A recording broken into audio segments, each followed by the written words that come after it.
A huge asteroid, several hundred feet across, is dashing towards Earth through the black nothingness of the cosmos. Ooh. Brace for the terrible news. There's a 72% chance it might hit Earth in 14 years, with potential impact zones being North America, Southern Europe, and North Africa, some of the most densely populated areas on the planet. Astronomers have been keeping a close eye on the space invader for a few months, but now it's moved too close to the Sun, and tracking it is impossible for the next 7 months. Of course, there's a 28% chance that it will miss our planet altogether. But what if it doesn't? Global devastation and destruction, that's what. Thousands of lives lost, billions and billions of dollars in damage, entire species wiped off the face of the Earth, ruined cities and towns, destroyed fields and forests. We're left wondering whether it's the future awaiting for us. Well, now you can breathe easy. That's just a hypothetical scenario created by NASA to prepare for a situation like this. The space agency has been thinking about this kind of disaster for years. Even cooler, they run what-if asteroid exercises every 2 years to get scientists, state agencies, and international experts on the same page. The last one occurred in April. Over 100 people took part in that event. During such asteroid drills, experts pretend that a giant space rock is heading our way. Then they work through all the tricky questions they can come up with, like how big is it? Where might it hit?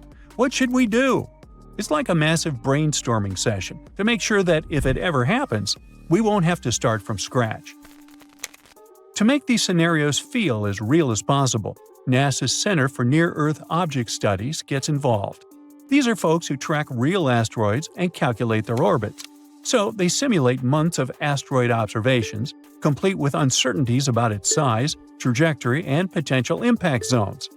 It's the kind of uncertainty that makes decision-making way harder, just like it would be in real life. Now, if an astronaut really was aiming at Earth, it wouldn't be just one country's problem. It would be everyone's. That's why this exercise brings in international experts. In April, it happened for the first time. They worked alongside U.S. agencies like NASA's Planetary Defense Coordination Office and FEMA to understand how the world might respond to such a crisis, since an asteroid impact would have dire consequences globally. Now, the big question is, can we actually stop an asteroid from hitting Earth? Here, there are two main options experts consider. First, we could send a spacecraft to gather more info. If we knew more about the asteroid's size, mass, and orbit, we'd be able to make better decisions about what to do next. The second option is to try to deflect it. Basically, it means bumping the asteroid off its course so that it misses Earth. This might sound impossible, but NASA's DART mission has already proven that we can do it. 2 years ago, they crashed a spacecraft into a small asteroid called Dimorphos and successfully changed its orbit. It was a huge victory for planetary defense. But missions like that take tons of time to plan, prepare, and carry out. That's why spotting dangerous asteroids as early as possible is so important. Currently, NASA is working on a new telescope called NEO Surveyor, which is set to launch in 2027. Unlike good old telescopes, NEO Surveyor is designed to detect even the trickiest asteroids, including ones orbiting close to the Sun. It'll give us a better chance to act early and potentially stop an asteroid before it becomes a threat. If you still think that an asteroid impact is something out of science fiction and the threat isn't real, how about this? Early on Sunday, January 21st, a small asteroid about 3 feet wide entered Earth's atmosphere and luckily burned up over Germany. NASA's Scout Impact System spotted it 95 minutes before it hit and predicted exactly when and where it would arrive. At 1:32 a.m. local time, the asteroid turned into a blazing bright fireball, visible as far away as the Czech Republic. Some small meteorites might have landed near the impact site, about 37 miles west of Berlin. This is just the 8th time ever that an asteroid has been detected before it hit Earth. It's a splendid example of how tools like Scout are helping us track asteroids and prepare for anything bigger that might come our way. Here's another example. A small asteroid turned the skies over northeastern Siberia into a breathtaking light show on December the 4th, burning up harmlessly in Earth's atmosphere. The space rock, about 28 inches across, was spotted just hours before it hit. Thanks to observations from astronomers around the world, a special alert system managed to predict the impact to plus or minus 10 seconds. The asteroid entered Earth's atmosphere at 1:15 a.m. local time. The authorities were put on alert, but there was no damage reports. NASA's Asteroid Terrestrial Impact Last Alert System, or ATLAS, spotted the rock 12 hours before it entered the atmosphere. This makes it the fourth imminent impactor, which is an asteroid discovered within hours of its expected impact, detected this year, and the 11th overall. Now, China also has big plans for planetary defense. They're working on their first mission to hit an asteroid, and it's got a double purpose. One spacecraft will crash into the asteroid, and the other will hang back to study the whole thing for up to a year. In other words, it's not just about protecting Earth, it's also a way to learn more about the solar system. The target is an asteroid called 2015 XF261, which is a mouthful, and also about 100 feet wide. It flew by Earth recently on July 9, passing us at 31 million miles. True, it's pretty far away, but the space traveler was zooming by at a speed of 26,000 miles per hour, 30 times faster than the speed of sound. China is going to send a space probe to study the asteroid. They're hoping to learn more about its structure and composition, which could help us with future planetary defense missions. Then they plan to hit the asteroid with another spacecraft to test the impact, and the first space probe will stay there to observe the remains for up to a year. Timing is critical for this mission, and the asteroid offers some good opportunities in the next few years. Thus, in March and May of 2027, the asteroid will pass within 20 million miles of Earth. In April 2028, it'll get even closer. By that I mean 13 million miles away. A year later, in April 2029, the asteroid will end up just 4.2 million miles away, making it the best shot for a mission. Another decent chance will be April 2030. That's when the asteroid will pass our planet at 4.4 million miles. To give you some context, NASA's DART mission once targeted an asteroid 7 million miles away, and the trip took 10 months. So China's planners have to pick the right moment, depending on how long their spacecraft will need to get there. The mission is expected to start around 2027. At the same time, this won't be China's first attempt to target an asteroid. Back in 2023, they were planning a planetary defense test with a different asteroid, which is also about 100 feet wide. It's not clear why they switched to the current one, probably because the timing works better. Most asteroids are basically time capsules from 4.6 billion years ago, leftovers from when the solar system was just forming. Studying them could tell us a lot about how planets, including Earth, came to be. So, China's taking on something that combines planetary defense and pure space science. They're definitely making big moves in the space exploration game. So, how do you feel about cooking? Nah, pasta and burgers are overrated. How about something more exotic, or rather, more cosmic? So, the recipe is simple. Take a team of enthusiastic astronomers and add some old images from the James Webb Space Telescope. Stir really well, and you'll get a shocking number of tiny asteroids in the asteroid belt between Mars and Jupiter. Yummy! The highlight of this dish is the direction in which some of the asteroids are moving, because in their way, there's our poor planet. Are we doomed just because you decided to cook? Now, the asteroids I'm talking about are much smaller than the massive space rock that wiped out the dinosaurs, but they can still cause considerable damage. They range in size from as small as a bus to as big as a stadium. But even those small ones pack quite a punch. Let's look at a recent dramatic example. It happened on February 15, 2013. A small asteroid just tens of feet wide exploded in an airburst over Chelyabinsk in Siberia, releasing an insane amount of energy. Many people witnessed and recorded the event, and it gave scientists vital clues. New computer models helped scientists reconstruct the size, speed, and impact of the Chelyabinsk meteor.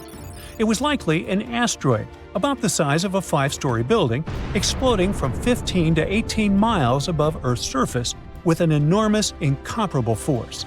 The blast shattered 1 million windows and hurt over 1,000 people. Fortunately, it wasn't powerful enough to cause too much damage, but it gave us an idea about how dangerous an airburst can be. Now, an airburst occurs when an object explodes high in the atmosphere, never striking the ground, but releasing enough energy to devastate the area. But back to the small asteroids. The most dangerous thing about them is that they hit the Earth far more often than the larger ones, about 10,000 times more frequently. To make matters worse, their small size makes them harder to detect in advance, leaving little time for preparation if one is heading towards Earth. Now let's travel back in time. Uh-oh, dinosaurs, too far back. Ah, there we go. A team of astronomers is working on a special method to find small asteroids in telescope images that were originally taken to study distant stars. Using this method, they've looked through thousands of JWST images of a star system called TRAPPIST-1. It's located 40 light-years away and is one of the most studied systems outside our solar system. Now, while analyzing these images, they discovered 138 new asteroids in the main asteroid belt, plus 8 they already knew about. And guess what? Among the newly found asteroids, 6 seem to have been pushed into paths that could bring them closer to Earth. Who did it? Well, probably nearby planets. Are they holding a grudge against Earth? Interestingly, scientists thought they'd find just a few new asteroids, but the number was much higher than they expected. Yet, it's no wonder. Right now, they're exploring a part of space they didn't know much about before. Now, let's talk about the hero of the day, the James Webb Space Telescope. It's especially good at finding small asteroids because it can detect their heat. These asteroids give off infrared radiation, which is much easier to see than the faint sunlight that reflects off their surfaces. This technology allowed scientists to spot the smallest asteroids ever seen in the main asteroid belt. The asteroids they found are pieces left over from collisions between bigger space rocks. Finding them helps astronomers understand the history of the asteroid belt and improve methods for tracking small asteroids that could threaten Earth. The researchers are planning to use James Webb to observe other star systems for at least 500 hours. They expect this work to uncover thousands more small asteroids in the solar system. Other advanced telescopes, like the Vera C. Rubin Observatory in Chile, will also help. Starting in 2025, this observatory will use the world's largest digital camera to photograph the southern sky every night for at least 10 years. Each image will cover a huge area of the sky, about 40 times the size of the full moon. The observatory might find up to 2.5 million asteroids in just 6 months, almost doubling the number we know about. Recently, NASA has identified 2 small asteroids. They were supposed to pass near Earth on December 16, 2024. Luckily, neither posed any danger to our planet. The first asteroid was 71 feet wide, about the size of a large airplane, and was traveling at 10,800 miles per hour. The second asteroid was slightly smaller, 56 feet wide, but it traveled faster at 14,700 miles per hour. But hey, even though this time the danger is past, who knows what the future will bring? It may sound weird these days, but astronomers didn't really care much about small asteroids for a rather long time. They thought of them as just random space debris that got in the way of observing stars. Some even called them sky parasites. But now, the way we see these little space rocks has completely changed. You see, until recently, we could only spot really big asteroids, those over a mile wide. The smaller ones just blended into the background noise in telescope images. But then, a clever trick appeared where multiple images of the same part of the sky were combined, making those faint small objects finally stand out. The data from certain telescopes, along with the James Webb Space Telescope, helps us improve planetary defense. But there's more to it than just protecting our planet. Studying these small asteroids also teaches us about how the solar system evolved. There are so many of them because they're fragments from collisions between bigger space rocks. One researcher has said this is like looking at old data in a new way. These small asteroids, which people used to think of as space junk, are crucial for understanding our solar system and even preparing for whatever the future holds. Among those hundreds of millions of rocks orbiting the Sun in the asteroid belt between Mars and Jupiter, some are especially worrisome. They come close enough to Earth for it to be quite concerning. NASA classifies asteroids that orbit within 30 million miles of our planet as near-Earth objects, and those could pose a serious threat if they were to collide with our planet. Right now, NASA is closely monitoring an asteroid named Bennu. This is a fairly large space rock, measuring about 1,600 feet across. It could, potentially, crash into Earth in 159 years. First, the astronauts spotted it in 1999. So currently, experts believe that there's a small chance Bennu could drift into Earth's orbit and collide with our planet by September 24, 2182. Would it be bad? Well, to put it in perspective, Bennu is taller than the Empire State Building. If it hit Earth, it would generate 1,200 megatons of energy, an amount so massive that nothing on Earth could generate that. NASA scientists are particularly concerned about a tiny chance that Bennu could pass through a gravitational keyhole during a flyby in the 22nd century. This keyhole is a region in space that could set the asteroid on a path that brings it directly to Earth. Now, Bennu flies by Earth every 6 years and has had 3 close encounters with us in 1999, 2005, and 2011. Right now, scientists estimate that the chance of Bennu hitting Earth by 2182 is about 1 in 2,700, more than 5 times greater than the chance of being struck by lightning. Although the chances of Bennu colliding with Earth are very low right now, this space rock is still classified as a potentially hazardous asteroid because it might come as close as 4.65 million miles to Earth. Now, this asteroid is another space rock that we need to keep an eye on. It's a near-Earth object about 1,100 feet across, and it was discovered in 2004.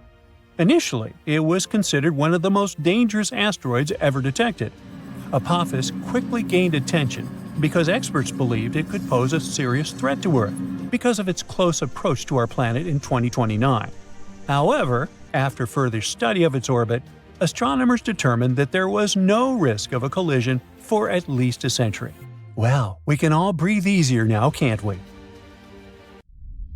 If an asteroid like Apokos hits Earth, we will be destroyed.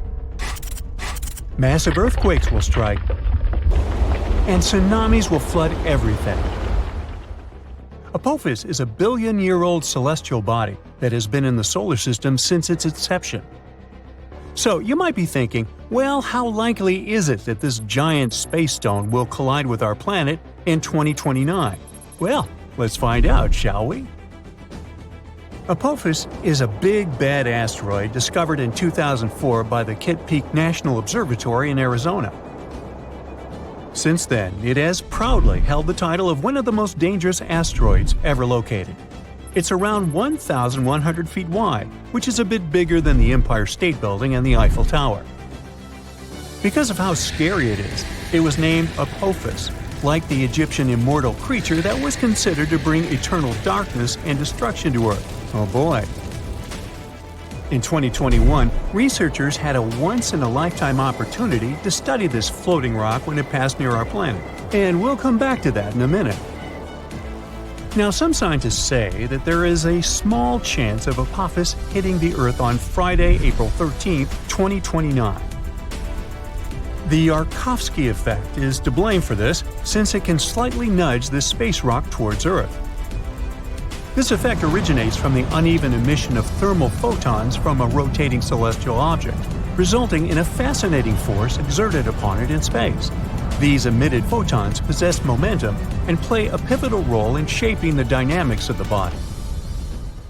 The asteroid has 2 sides, light and dark, just like the Moon. The light side faces the Sun and is warmer than the dark side. But the thing also turns, so the sides constantly change direction and temperature. This change could be detrimental because it slightly pushes Apokos toward Earth. Unfortunately, nobody knows how the Yarkovsky effect will influence the asteroid's path.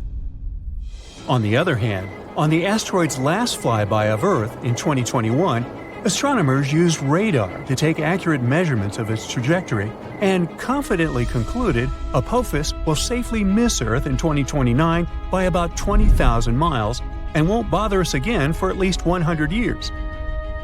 Now, generally speaking, every 8,000 years, our planet is hit by a falling star that has similar dimensions to those of Apokos.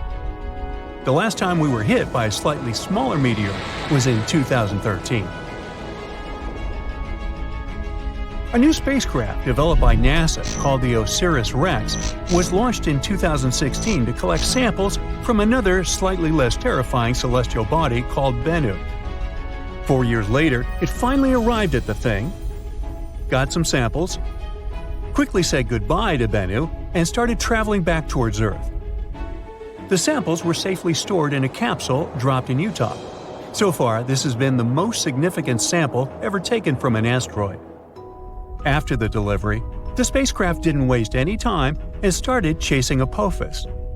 Now, Osiris Rex has been renamed to Osiris Apex and is currently playing tag with Apokos. With some luck, on the 2nd of April 2029, when the asteroid zips close by Earth, the spacecraft will reach Apokos and land on it. It will stay on Apokos for 18 months, collecting valuable information and taking thousands of pictures. The asteroid will be monitored with the help of powerful telescopes. At some point, Apokos will get too close to the Sun, and then all the monitoring work will be on Osiris's Apex back. If you live in Europe, West Asia, or Africa, you're one of those lucky people who will have a once-in-a-lifetime opportunity to see Apokos with the unaided eye. It'll be visible in the sky in these regions in 2029, and those who have telescopes will be able to spot it once again in 2036. Osiris Apex will experience some problems because the asteroid has a thick crust, and the spacecraft won't be able to collect data as easily as it did with Bennu. Osiris Apex has a unique thruster that will blow all the dust from Apokos while landing. This will be a perfect chance to analyze the surface of the asteroid to see what it's made of. The craft will spend 1.5 years mapping the asteroid, trying to detect changes in its shape. All this research will show how the celestial body is likely to move so we can better design plans to protect Earth from such things. In 2025, NASA is also going to launch the mission Apokos Pathfinder, and it will be the first spaceship to ever touch this asteroid. It will land approximately a year after its launch. Also, NASA has proposed sending a swarm of tiny craft into space to help humanity develop effective protective tactics against asteroid strikes. We know that Apokos originated in the primary asteroid belt between Mars and Jupiter. In the past million years, this celestial body has changed its path because of the considerable influence of Jupiter's gravitation. Now it seems like it favors the Sun more, meaning this asteroid will come very close to Earth. That's why it's classified as a near-Earth celestial body. A lot of tests and research have been done to find a way to deal with asteroids. Some solutions include drilling and detonating the space body from inside, or testing new technologies, like attaching rockets to it and trying to steer it away from Earth. We can also hit it with something moving at high speeds to make it change its course. Apokos is an S-type asteroid made of rocks and minerals like iron and nickel, and is shaped like a peanut. It can tell us a lot about the past and possibly the future. Sampling this space object could reveal how life on Earth began and how plants appeared. There are many theories that suggest that water arrived on our planet on an asteroid or a comet. Asteroids are like priceless time capsules. Unlike rocks on Earth, which have undergone thousands of changes, like erosion, most celestial bodies are still intact and much easier to study. When meteors fall on Earth, they get covered in debris that's impossible to clean. That's why studying Apokos while it's still in space is so important. Also, some asteroids are made of precious metals like platinum. Right now, we have a high demand for metals that we use in production, and mining metals on Earth is quite tricky. Just one large meteor might have iron, nickel, gold, and platinum that could last us millions of years. If Apokos has this amount of metals, well, we'd want to break it down and bring it back to Earth. One space rock could be worth quadrillions of dollars, making space mining highly profitable. And still, it would cost us more to get it back to Earth than to dig up these materials here. As technology progresses and new kinds of rockets are developed, this might become possible at some point.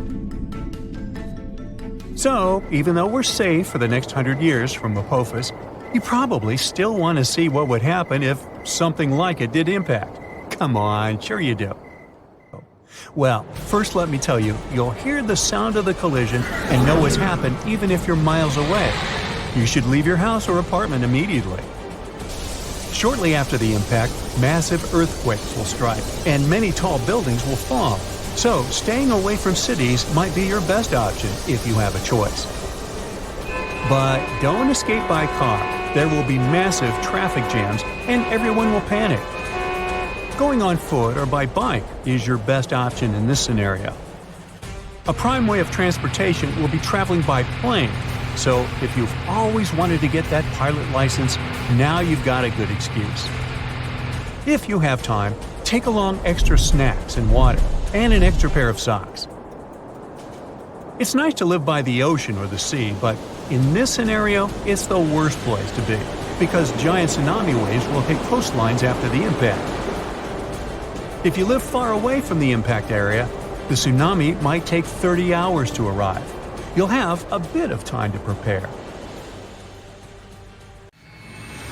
Imagine an asteroid so full of valuable metals that it could make every person on Earth a billionaire. Well, that's not science fiction. It's 16 Psyche, a massive metallic space rock orbiting the Sun between Mars and Jupiter.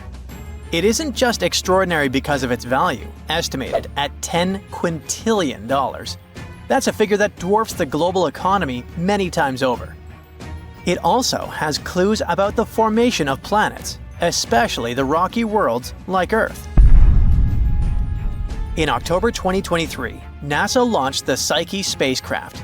This mission is to explore the cosmic treasure trove. It's supposed to arrive at the asteroid in August 2029, and astronomers hope that it will give us some insights, not just about the asteroid's glittering wealth, but also about how planets form and evolve in our solar system. But what exactly makes Psyche unique?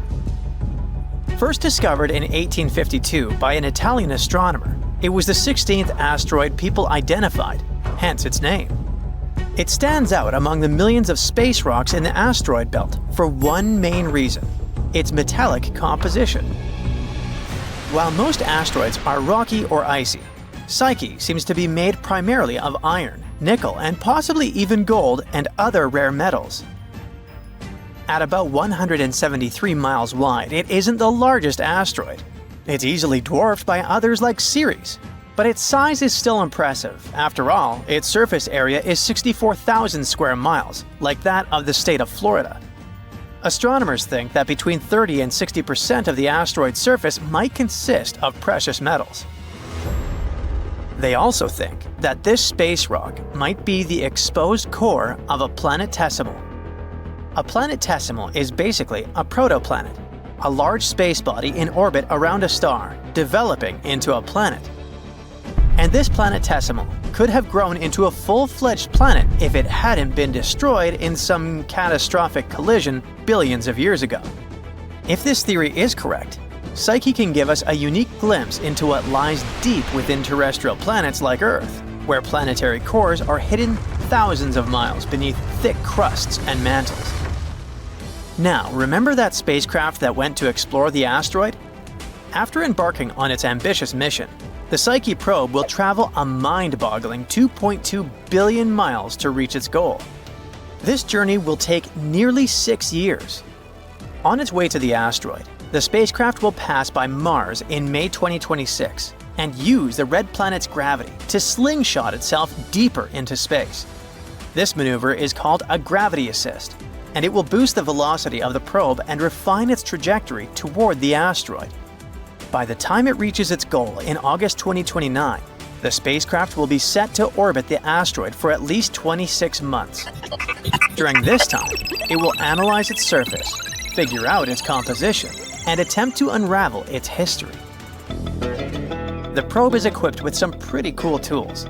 One of them is called a multispectral imager. This instrument will snap high-resolution images of the asteroid's surface. It's supposed to help astronomers to study its texture and composition. Then, the probe has a gamma-ray and neutron spectrometer. This instrument will measure the asteroid's chemical elements, including its metal content.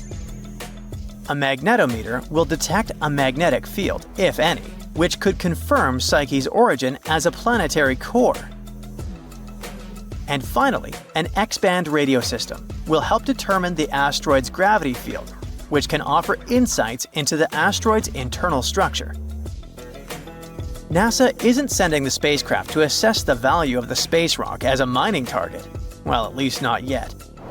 The main goal of the mission is science.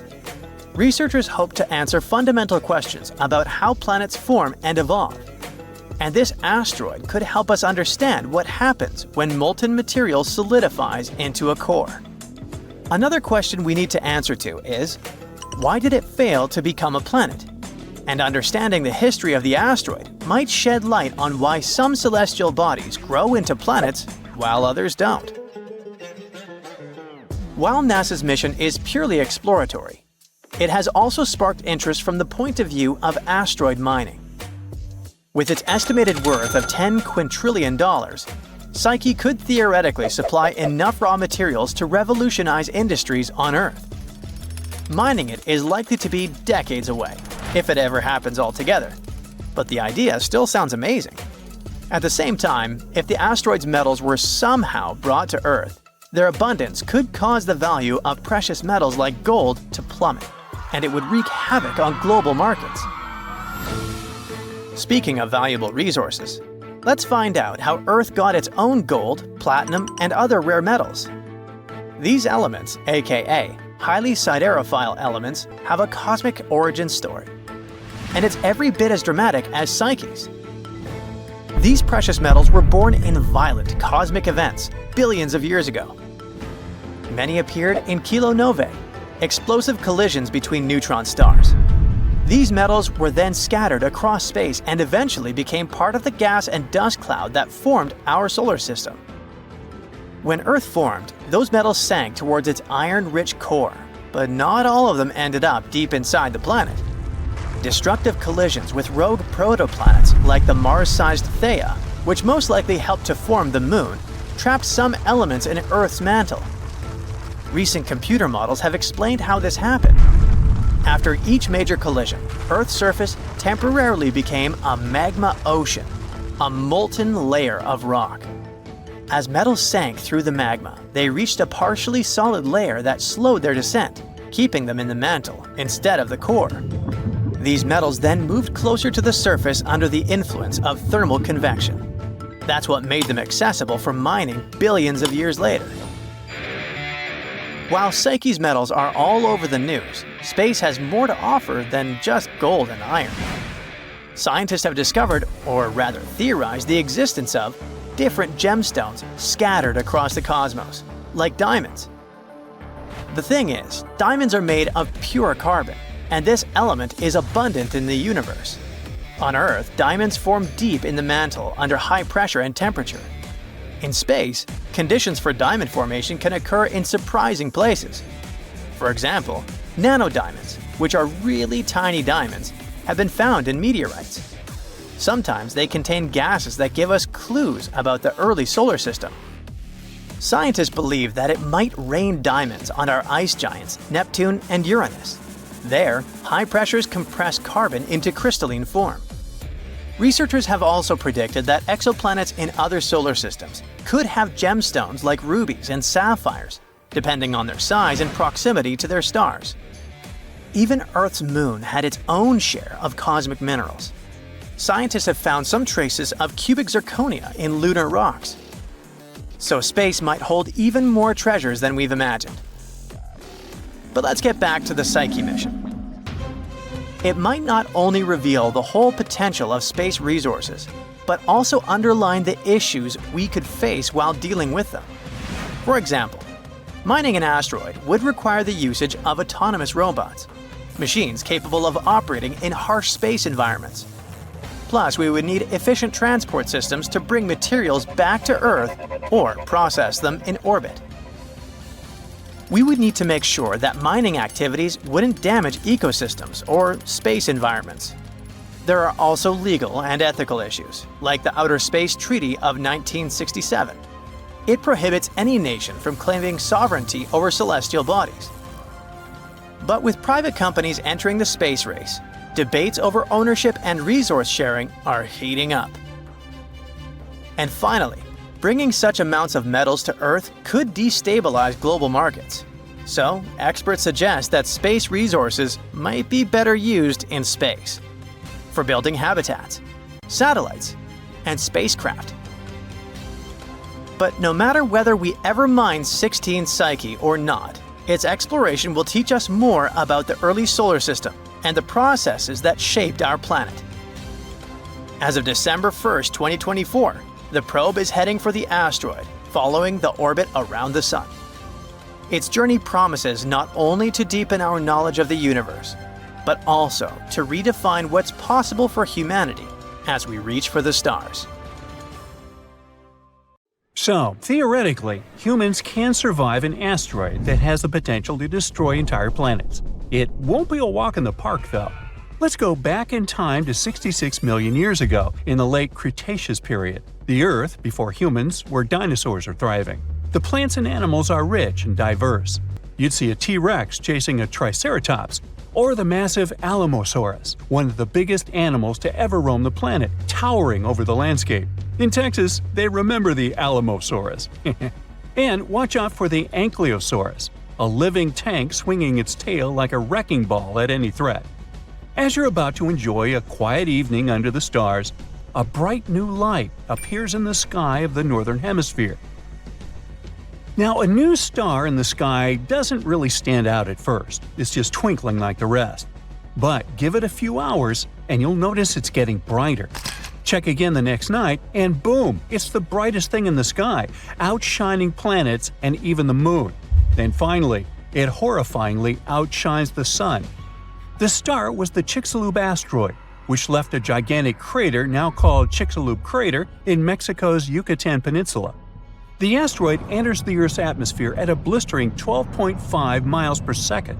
It blasts through 60 miles of the atmosphere in about 3 seconds. It falls so fast that even the air can't get out of its way. The air gets squashed and heats up to thousands of degrees in a blink. Before the asteroid even touches the ground, this super hot air has already vaporized much of the sea where it's about to strike, near the Yucatan Peninsula. Then, in a flash, the asteroid smashes into the Earth, screaming over Central America with a loud boom that echoes everywhere. It doesn't just smash the ground, it makes the soil and rock flow like liquid. The asteroid digs a hole so wide and deep that it nearly touches Earth's inner layers and throws up dirt more than 20 miles high. At that exact moment of impact, the asteroid also turns its massive speed and weight into heat in a split second. It puts so much energy into the Earth that it makes molecules move faster than the surface of the Sun. This massive energy created a giant ball of plasma, superhot charged gas that includes bits of vaporized rock. This all shot out at incredible speeds. The shockwave from the impact and the heat turned the Earth around the crash site into gas instantly. This set off earthquakes all around the world. And it's not just the rocks flying around that you need to worry about. As they plummet through the sky, they rub against the air, heating up so much that they set fires all around the world. The heat they give off could be compared to an oven cranked up to its highest setting. This fiery shower causes most of the world's trees to burn down. The entire world is now on fire. Soon it changes everything. In a blink, dinosaurs were wiped out, making way for mammals to rise. And not only dinosaurs, 75% of species and big creatures disappeared, leaving behind only some small birds and critters. So, how could you, a human, survive something like that? Now, some animals made it back then. To survive, we need to learn from their resilience. The only birds that survive even in the toughest conditions are the ones nesting safely on the ground. Among the few larger animals that manage to dodge extinction, all have ways to deal with the heat. Some, like certain small mammals, snakes, and lizards, can dig themselves into cooler underground burrows. Others, like crocodiles and turtles, just hide in the water. So, if you're exactly on the other side of the planet when the strike happens, and you act super fast, you might just make it. Right now, the impact is about 10,000 miles away, but don't underestimate its power. As soon as you hear the loud boom, head underground as quickly as you can. And be careful, because you'll feel the Earth shake about 30 minutes later. Hide in a deep cave, preferably with a narrow entrance. It would protect you from the falling debris, and the temperatures underground would be stable. Also, some caves have natural water sources, rivers or streams.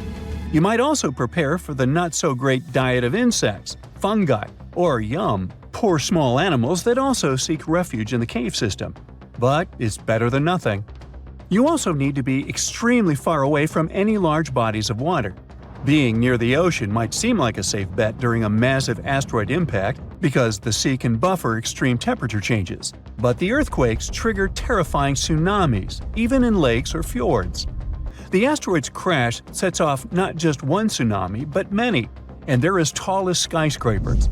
Within an hour, colossal waves between 600 and 1,000 feet high hit the Gulf Coast, slamming into places like Mexico and the southern United States, and flooding miles inland. These waves are so powerful, they even push rivers backward. These tsunamis continue around coastlines, reaching the east coast of the United States, and 6 hours later, they hit Europe, Africa, and the Mediterranean. By 15 hours after the impact, there isn't a coastline on Earth that hasn't felt the wrath of these waves.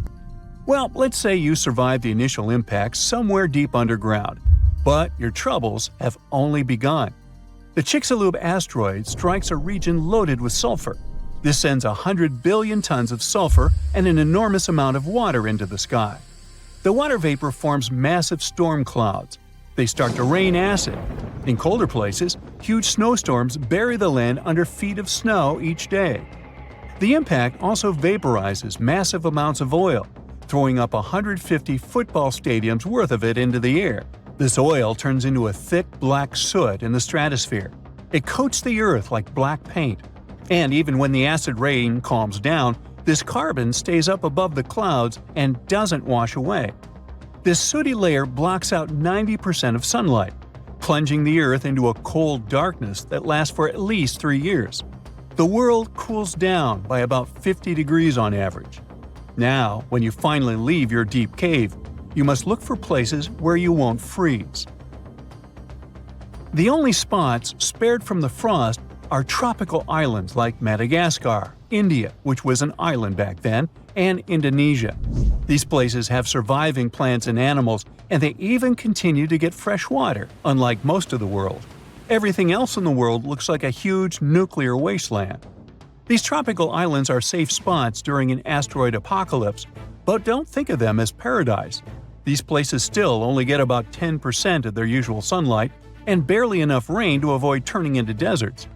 In this chilly, gloomy setting, most food chains fall apart.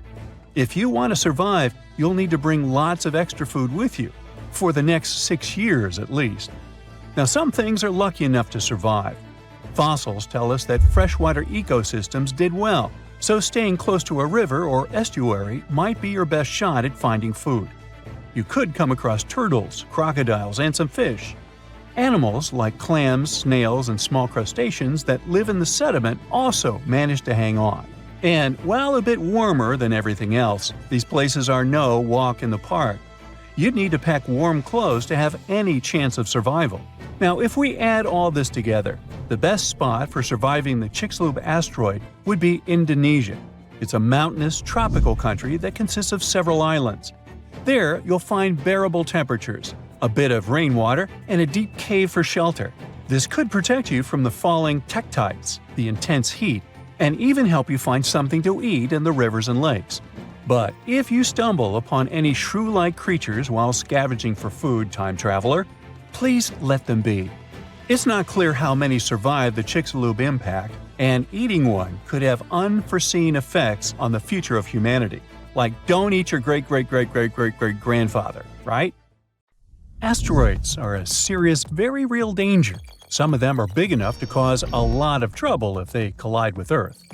One asteroid in particular is making headlines these days. A new study has revealed there's a small chance it could hit our planet during its close flyby in 2029. But the question is unusual. Will the asteroid survive this encounter? Apophis, which got its name from Apep, the Egyptian deity of chaos and disorder, has become one of the most infamous asteroids. Discovered in 2004, this space object is about 1,100 feet wide. It's about the height of the Eiffel Tower in Paris. Because of its size and the close flyby predicted for 2029, astronomers classify Apophis as a potentially hazardous object. Those are asteroids and other space objects that pass close to Earth and are big enough that we really need to pay attention to them. Right now, scientists say the chances of a collision are slim, less than 1 in a billion. So, at the moment, we can probably claim that Earth is out of danger. But the same can't be said about the asteroid itself. When Apophis passes close to Earth in 2029, our planet's gravity is likely to shake it so violently that it may experience something like an earthquake, a cosmic asteroid quake, if you will. The stress from this gravitational force will probably cause parts of the asteroid's surface to crack off and fly into space. And even though this might not be a full-blown disaster, and the asteroid won't fall apart completely, it's very likely to lose some material during the flyby. Some of this debris might just stick around in orbit, while other bits could fly off into deep space. Over time, this catastrophe could affect Apophis's rotation, causing it to spin differently or tilt in a way it hasn't before. And this is a phenomenon scientists are really interested in, because it could teach us a lot about how asteroids react when powerful gravity is pulling on them. Now, let's get back to Earth. Well, we haven't left. Anyway, even though the asteroid isn't big enough to wipe out the planet like the asteroid that destroyed the dinosaurs, it's large enough to cause serious damage to a large city if it ever collided with Earth. It could mess with the climate all over the planet, too. At the moment, it looks like the space rock will sail past Earth at a distance of around 20,000 miles.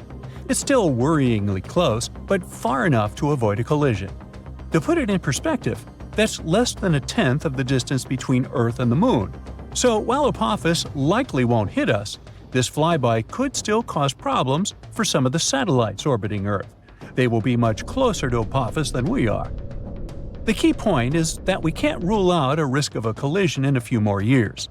As Apophis gets closer, astronomers will keep a very close eye on its trajectory to make sure it doesn't veer off course due to the influence of Earth's gravity.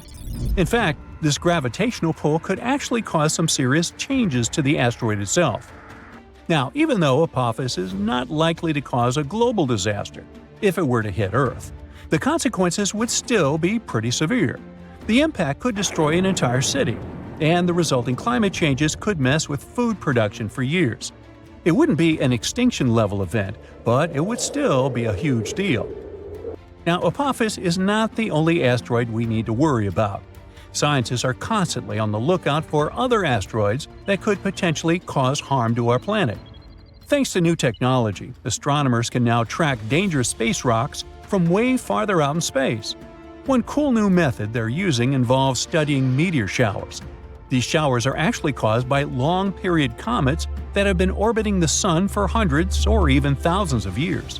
As these comets pass by, they leave a trail of dust and debris, which can end up creating meteor showers when Earth passes through them. Scientists analyze the properties of meteor showers, like their speed, direction, and where they come from. This can help them trace the particles back to their parent comet or asteroid. It's actually a big deal, because it means we might be able to spot potentially hazardous asteroids long before they get close to Earth. The upcoming Legacy Survey of Space and Time project, which is being run out of the Vera Rubin Observatory in Chile, is going to help astronomers track these space rocks from even farther away. Astronomers are going to create a detailed map of the sky and the regions where meteor showers are most likely to occur. It'll help them predict which asteroids might become a problem for Earth in the future, giving us plenty of time to prepare or come up with a plan. But even now, there are many space rocks that can potentially cause a lot of trouble to our planet. Let's look at some of them. Here's the asteroid Bennu. Astronomers discovered it in 1999. This carbon-rich rock is about 1,600 feet across. It's the height of the Shanghai World Financial Center. Didn't you know that? At the moment, this asteroid is the greatest threat to Earth that we're aware of. But don't panic yet. The collision won't happen for a long time. In fact, scientists calculate a 0.037% chance, which is about 1 in 2,700, of Bennu striking Earth on September 24, 2182. I won't be around then. If Bennu does hit our planet, the impact would release so much energy that it would be enough to cause massive destruction in a large region. But luckily, it wouldn't wipe out the entire planet. Still, if Bennu hit a city, the consequences could be catastrophic. NASA's Osiris Rex spacecraft has recently visited Bennu and returned with samples, so scientists are learning more about this asteroid all the time. The next asteroid is another one to keep an eye on. It was first discovered in 1950, but wasn't seen again until 2000. Right now, scientists say there's a very slim chance, 1 in 34,500, that it could hit Earth on March 16, 2880, 800 years into the future. So, am I worried? Nah. If it did strike, it would release so much energy it could lead to a global catastrophe, potentially wiping out humanity. Or not. Our next asteroid has been discovered only recently. It was spotted in October 2023. It has a very low chance of striking Earth on October 10, 2119. Man, they got it down to the day? Now, if it were to collide with our planet, the impact would release a lot of energy, which would have a devastating effect for large areas. So, while the arrival of this asteroid is a long shot, this asteroid is still worth keeping an eye on. Now, this asteroid is known as a lost asteroid because it hasn't been seen since 2007. No wonder, it has a very uncertain orbit, and we can't predict its movements. NASA says there's a tiny chance, about 1 in 10 million, that it could strike Earth on March 3, 2030. If it did, the energy released would be able to cause huge regional damage. Finally, we've got this space wanderer. On the one hand, it hasn't been seen since 1979. On the other, scientists believe that there's a very low chance that it could hit Earth on December 14, 2113. Mark your calendars. If it did, the impact would cause a lot of damage and devastation, but it would not lead to the end of humanity. Now, in any case, even though the chances of an asteroid hitting Earth are low, the consequences of such an event could be huge. That's why scientists are so focused on studying these space rocks and tracking their movements. Thanks to new technologies, we can track dangerous objects from farther away and catch them earlier. It can give us more time to react and come up with some effective solutions.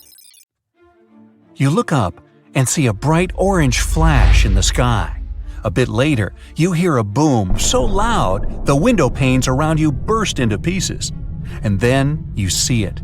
A giant piece of space rock burning high above your head, heading for Earth. When it touches the surface, the explosion leaves behind an enormous crater. It's 12 miles deep and as wide as Lake Michigan. After that, 3/4 of all living organisms on our planet are on the edge of survival. This event took place about 66 million years ago, and the bright flash in the sky was the very asteroid that wiped out the dinosaurs. These days, people have many ways to protect themselves, like we could hide in bunkers deep underground and survive. Such bunkers would already come in handy, since there are many asteroids in the sky, and some of them are just waiting for their ticket to Earth to wreak some havoc. For example, the asteroid 1990 MU. In 2027, it'll come alarmingly close to our planet. Many people fear that Earth's gravitational pull will trap the rock, which is the size of 2 Brooklyn bridges. In this case, it'll start to move closer and eventually crash into the planet's surface. Such an impact would cause a shock wave that would be felt on other continents. Once the asteroid hit the ground, there would be an explosion. It'd be so bright, people would think a new sun appeared right here on Earth. The collision would release a huge amount of energy that would then turn into heat. Everything around the impact site would catch fire. And if the asteroid fell in the water, it would cause tsunami waves higher than the Empire State Building. Many coastal cities would be flooded. The dust that would rise after the explosion would cover the sun. The world would be plunged into darkness. If the dust stayed in the air long enough, the climate on the planet would change and Earth would start to freeze. If you think such a small meteorite can't cause serious damage, look at the Chelyabinsk meteor. It hit the Earth in the winter of 2013. When the space rock entered the atmosphere, people miles away heard a loud bang. The brightly burning object was approaching the surface at about 11 miles per second. Halfway through the flight, it split into several pieces. This caused several stronger shock waves. When the meteorites hit the ground, it caused a major earthquake, and the aftershock from the explosions shattered the windows of 5,000 buildings. People in 6 cities around the crash site felt the aftereffects of the fall, and this meteorite was only 60 feet wide. Fortunately, the asteroid 1990 MU will move past our planet. We'll be safe. Whew! But the next asteroid to approach Earth is going to be 3 miles wide. It's called 3122 Florence. If this giant hit our planet, it could wipe entire continents off the face of the Earth. In 2017, this space rock got awfully close to us. It could be seen in the sky even with a small telescope. Now, the next asteroid is the biggest one to worry about, 1999 JM8. It's about as wide as Manhattan, and it has an unnerving habit of approaching Earth a bit too close for everyone's liking. A small asteroid named 2020 VT4 got closer to our planet than all others have ever done. In November 2020, it flew over the Pacific Ocean at an altitude a bit smaller than the distance from Los Angeles to Las Vegas. That space rock was about the size of a big car. If it did make it to Earth's atmosphere, it would burn up completely before touching the ground. Falling asteroids and meteorites aren't uncommon on our planet. Luckily, most of them burst into flames and burn up before they enter the atmosphere. Mars is to blame for such frequent meteor showers. The planet isn't far from the main asteroid belt in the solar system. Sometimes, the gravitational pull of the red planet grabs asteroids from there. Then, Mars spins them around and flings them in our direction, just like a slingshot. So, Mars is a bully. Good thing we're protected by Jupiter. It's the largest planet in our solar system, and it has an incredibly strong gravitational field. It keeps the asteroid belt in line and protects us from being constantly hit by a rain of meteorites. And that's good news, considering Ceres is in the asteroid belt. This enormous space rock is so big that it was once considered to be a planet. Then, for many years, scientists called Ceres an asteroid. But in 2006, it was finally classified as a dwarf planet. This space object contains a third of the total mass of the asteroid belt, which is about 4% of the Moon's mass. If Earth were as large as a nickel, Ceres would be about the size of a poppy seed. So, what if an asteroid several miles across was heading toward our planet and people had to stop it? Well, we could break the space rock into smaller pieces. A massive explosion could be used to do this. People wouldn't even need to land on the giant asteroid. Getting close to its surface would be enough. Boom! A powerful burst of energy would split the asteroid into several large pieces and tons of debris. The smallest rocks would burn in the heat released in the blast, and it would also change the asteroid's trajectory. The larger fragments would burn up while entering the atmosphere. All witnesses of this unusual meteor shower would have a chance to admire a beautiful fire show. Another means of protection could be a kinetic battering ram. Simply put, it would be a huge object that people would send towards the asteroid approaching Earth. Or it could be a heavy spaceship. This is the method scientists produced to prevent the asteroid Apous from falling to Earth. This guy is 1,200 feet across and often passes by our planet, coming as close as 19,000 miles above Earth's surface. The asteroid is going to pass close to our planet again in 2029, and there is a possibility that in 3036 it might crash into the Earth. If it happened, the explosion would leave a crater more than 3 miles across. Within 6 miles of the impact zone, all buildings and subway tunnels would be crushed or severely damaged. The event would also trigger a powerful earthquake. In the area of 30 miles away from the crater, car windows and window panes in houses would be shattered. And 75 miles away from the impact site, the earthquake would move furniture and buildings. One way to stop such a catastrophe is to build a heavy spaceship. It would take off from Earth, speed up, and then ram into the asteroid with great force. This impact would alter the course of the huge space rock and it would fly past our planet. We could also try to stop the asteroid by wrapping it in foil. This would make its surface reflective, and then solar pressure might gradually change the asteroid's trajectory. Another alternative is using the gravitational tug. In this case, we would send an unmanned spaceship, large and heavy, toward the asteroid. It would fly over the space rock and slowly draw the thing closer with its gravitational pull. A small change, of course, would be enough to make the asteroid fly past our planet. Another way to protect Earth would be to build a system of giant lenses in space. Perhaps you've tried focusing sunlight with eyeglass lenses. Then you know how hot this sunlight can get. Now imagine having many giant lenses that are all directed at one point. Scientists think that focusing such a powerful beam of light on the asteroid would make the rock melt and evaporate, slowly changing its route. And one more way to protect ourselves from the asteroid would be to install several rocket engines on its surface. It would turn the space object into a rocket, and we could set its course from Earth.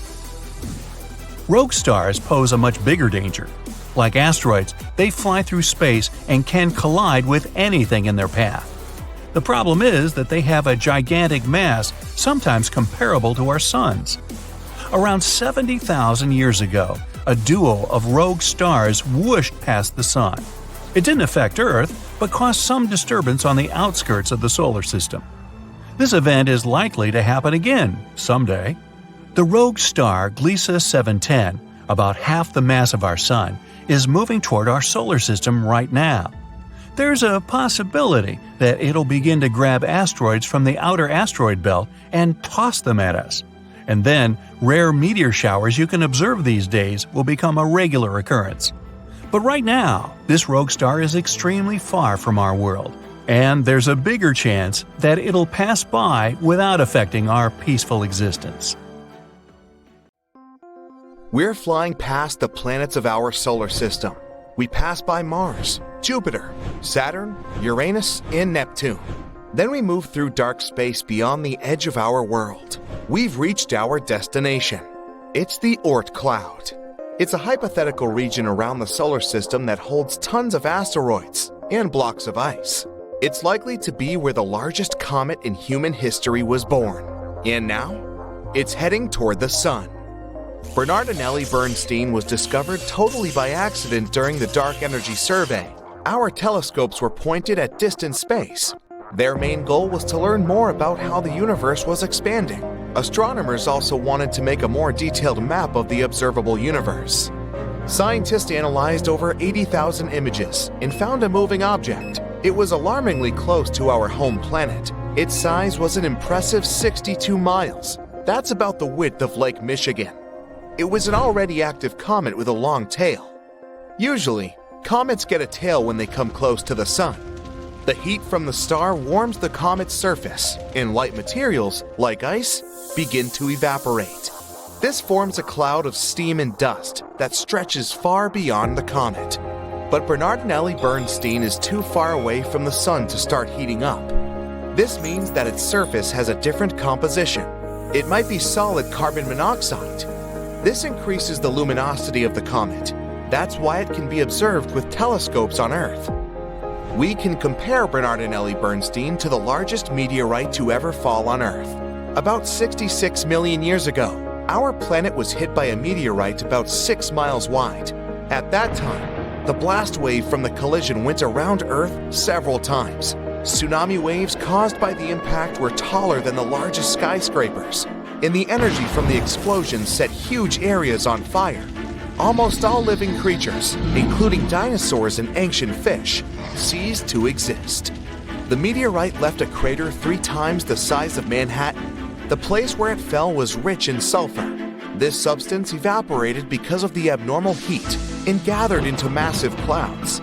This caused acid rains that were falling on Earth for several more weeks. Our newly discovered comet is 10 times bigger. If it were flying toward Earth, you'd see it with the unaided eye long before the impact. It looked like a moving star in the night sky. A few days before the comet reached our planet, you'd see it even during the day. You'd be able to distinguish its long tail, too. When the comet entered the atmosphere, it produced a booming sound so loud you'd hear it on the other side of Earth. At this point, the comet would begin to heat up because of friction with the air. It'd start burning. Countless pieces of debris would break away from the main body of the meteorite and fall to Earth.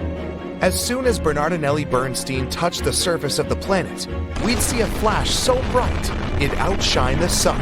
In a fraction of a second, a colossal amount of energy would be converted into heat. This would create the most powerful explosion in the history of our planet. It'd literally rip out chunks of ground and throw them into the air. The blast wave would incinerate everything within a few hundred miles. It continued to spread in different directions, breaking and bending trees. At one point, it reached snow-capped mountains and trigger huge avalanches that would cover many villages. The blast wave would go around the planet, shattering glass and buildings on all continents.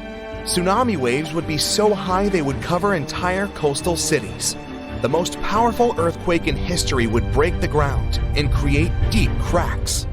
After the impact, billions of tons of dust and ash would rise into the air. A giant black cloud would completely block the sun's rays. Earth would be plunged into darkness. All the debris in the air would start melting.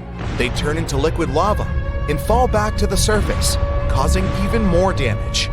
The ash and dust in the air would cover the sun for several more months. During this time, the temperature on Earth would drop by several degrees.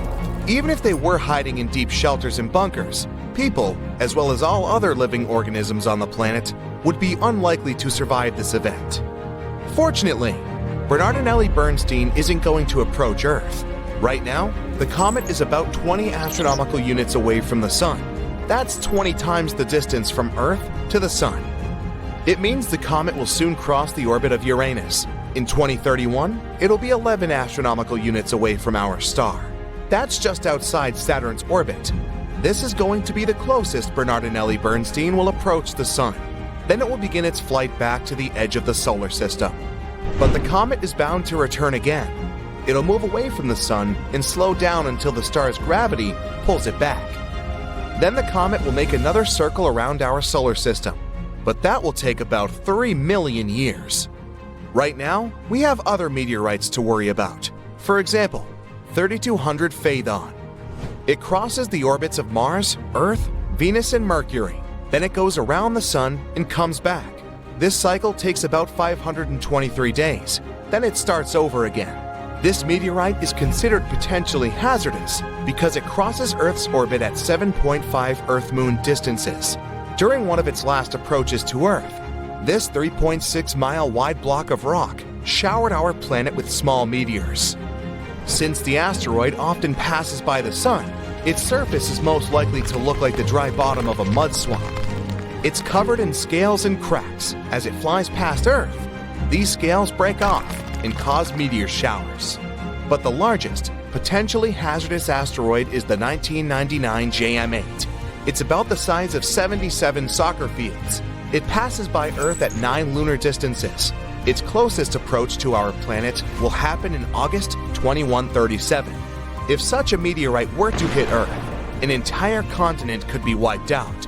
The rest of the world would experience massive tsunamis, but would survive the event. So naturally, scientists are thinking of ways to protect the planet from such a disaster. The first solution is a controlled Big Bang. One of the laws of physics says that if you apply some force in one direction, it'll cause a reaction in the opposite direction. So if we spot an asteroid that is about to collide with Earth, we'll need to send a rocket toward it. This way, we'll produce a controlled explosion, not inside, but right above its surface. The blast will be directed upward, and the asteroid will shift downward. Even this tiny shift would be enough to change the trajectory of the asteroid, and then it'll fly past Earth. Another way is to send a heavy object, like a spaceship, toward the space body. Every heavy object has its own gravity, so the spacecraft will have to fly close to the asteroid, which will attract the ship to its surface, but the engines of the spacecraft will resist. The ship will start pulling the asteroid in the opposite direction. This will change the trajectory of the asteroid, and our planet will remain intact. We can also ram the asteroid with the spaceship. Bam! Or we could build a space station like the ISS. It would be equipped with a bunch of huge magnifying lenses. We would send the station closer to the sun and start looking for potentially hazardous asteroids. Then, we'd point all the lenses so that the sun's rays would focus on the giant rock. The heat would begin to vaporize the matter from the asteroid's surface. That's where physics would come into play again. The matter would evaporate upward, and the asteroid would move downward. We could also wrap the asteroid in a reflective film, something like foil. Usually, space bodies absorb most of the sun's rays, but if the asteroid was covered in foil, the rays would bounce off its surface. This would create a weak pushing force. That should be enough to avoid the collision. Of course, we could attach rocket engines to the asteroid. This way, we would be able to not only change its trajectory, but also control it. But that would depend on the size of the asteroid and the number of engines. And then, we could use this massive rock to ram it into other, larger asteroids. Whoa! A wall of fire spreads around the epicenter of the impact. It burns everything in its path. The waves raised by the explosion cover large cities, and earthquakes are so strong that giant skyscrapers fall like a house of cards. So, these are the possible consequences of the collision with the first interstellar object in history to visit our solar system. We discovered it in 2017, but we're still not sure what it is: an asteroid, a comet, or a spaceship of some outer space civilization. So far, scientists have named it Oumuamua. Sounds like a Hawaiian cow. Well, whatever it is, its speed is much faster than other asteroids, about 54 miles per second. At that speed, you could cross the US from coast to coast in less than 3 minutes. So this asteroid could travel from Earth to the Sun in about 2 months. By comparison, our rockets can travel up to 17,000 miles per hour. The same trip across the United States would take them about 9 minutes. So, many scientists speculate that this is an artificial object created by a very advanced civilization. Okay. The shape of the object supports this theory. It's long and narrow and resembles a spaceship. It's about half a mile long, way bigger than the Eiffel Tower. Scientists decided to see if Oumuamua was really someone's spaceship and pointed some radio telescopes at it. If the civilization on that ship had used communication or scanned us with their tech, we would have known about it. But there was complete silence. Kind of like that. Not a single radio wave. But that doesn't disprove the theory of outer space civilization. To find out for sure, we decided to determine the weight of the object. To do that, we use light. More precisely, its reflection. You see, different materials reflect light differently. We take an unknown black stone, for example. It absorbs almost all the light, reflecting almost nothing. Check out the catalog, it's charcoal. Knowing the size and material of the object, we can determine its weight. So, we need to see how much light this object reflects. And when scientists pointed their telescopes at Oumuamua, they learned that it reflects colors that match with iron and also with some solid rocks. And Oumuamua was flashing all the time, a bright flash. Then it would slowly fade, and then it would start to shine again. This means it was spinning. And it wasn't going around its axis like an arrow. It rotated chaotically, moving its edges up and down. Any artificial object or spacecraft would have been torn apart by such overloads. But Oumuamua is still intact.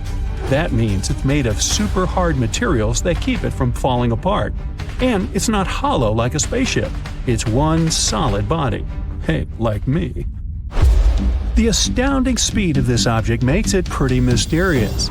Some comets can have the same or even higher speed, but they also have a kind of rocket effect. So when a spaceship starts from the launch pad, you see fire bursting out of its engines.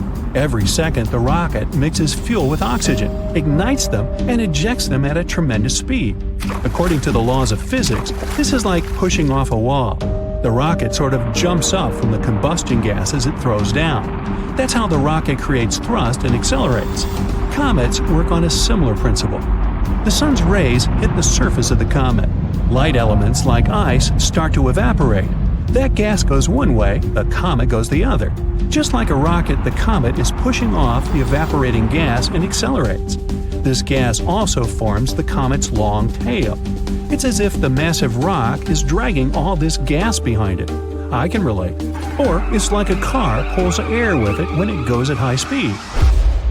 But Oumuamua is not a comet, and it doesn't have that tail, and it doesn't have the same rocket effect as a comet. So it couldn't have accelerated to that speed. But some scientists believe that Oumuamua used to have a tail. Although we discovered it in 2017, it entered our solar system in 1995, and it was hit by the sun's rays even back then. When we discovered this asteroid, it had already lost about 95% of its mass. It simply evaporated. Other scientists believe that Oumuamua got this velocity during its birth, somewhere far away in another star system or nebula. Perhaps it was a dramatic collision of some exoplanet with another cosmic object. The colossal explosive energy of the collision threw the elongated shard into outer space. Or it could have been a supernova explosion. When a star reaches the end of its lifespan, it becomes a red giant. It's an inflated version of the star, hundreds of times bigger. Then it shrinks and explodes with tremendous force. The blast waves can travel many light years away from the epicenter, and it's one of the brightest events in the universe. So the supernova might have torn some exoplanet to pieces. One of them, Oumuamua, gained a lot of energy and speed and began its long journey toward Earth. This might explain why Oumuamua keeps spinning so wildly. But recently, scientists published a theory that Oumuamua may be a giant block of ice. The kind of ice we're used to is water, H2O, but Oumuamua could be nitrogen ice, N2. It may have remained intact in interstellar space for 500 million years. And when it arrived in our solar system, nitrogen ice could have reflected 2/3 of the sun's rays, so it didn't heat up as much. That explains why Oumuamua doesn't have a tail. You can find the same nitrogen ice on Pluto, as well as on Triton, one of Neptune's moons. So Oumuamua comes from a similar icy exoplanet. But we can find out for sure only by sending a space probe to it. Scientists came up with a plan for that called Project Lyra.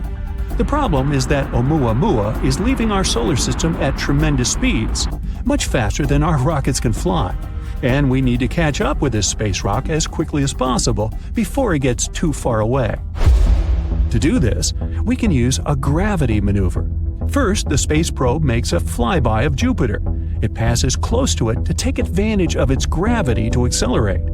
After that, the probe will head towards the Sun, and it'll fly around it as close as possible to fire like a catapult towards the space rock. The second option for reaching the asteroid is to use microprobes. We have to launch about 1,000 of them into orbit. They should be no heavier than a match. Each of them will have a light sail the size of a boxing ring. Then we'll focus a powerful laser beam from the ground onto this sail. It will allow us to accelerate the probe to about 20% of the speed of light. It shouldn't go too fast not to fly past the asteroid. It should be able to enter its orbit or land on it. But if we're too slow, Oumuamua will leave our solar system before we can catch up with it. It'll be a great experience because in the future, we'll be able to use such asteroids as a space taxi. All we have to do is enter the orbit of such an interstellar asteroid or even land on it. Then we would keep moving through space at incredible speeds without using any fuel at all. This would be a great option for traveling long distances or to deliver supplies to other star systems. So why should we be afraid of such objects? Well, a collision with an asteroid the size of Oumuamua could wipe out an entire state. If it were to hit somewhere in the ocean, it could cause waves taller than our skyscrapers. Scientists are anxious to find ways to protect us against such objects. One of them is ramming. If we spot a potentially hazardous object, we could send a spaceship towards it, pedal to the metal. The spacecraft will have to ram the asteroid at an angle that will move its trajectory just a little bit. Moving it too much on a cosmic scale would only dramatically change the asteroid's final destination, and we only need to get the asteroid past our planet. We can also create a controlled explosion on the asteroid. It's based on the same principle. The force of the explosion would have to shift the trajectory of the asteroid slightly, or smash a giant rock into smaller pieces. Asteroids up to 80 feet wide would burn up completely in our atmosphere due to friction against the air. Rocks between 80 feet and half a mile in size may not burn up completely and cause local damage. Anything larger is considered very hazardous. You think? The traditional method of science fiction is to put rocket engines on the asteroid. Then we can not only change the trajectory of the space rock, but also control it. And we can use it against other asteroids. It would be something like space billiards.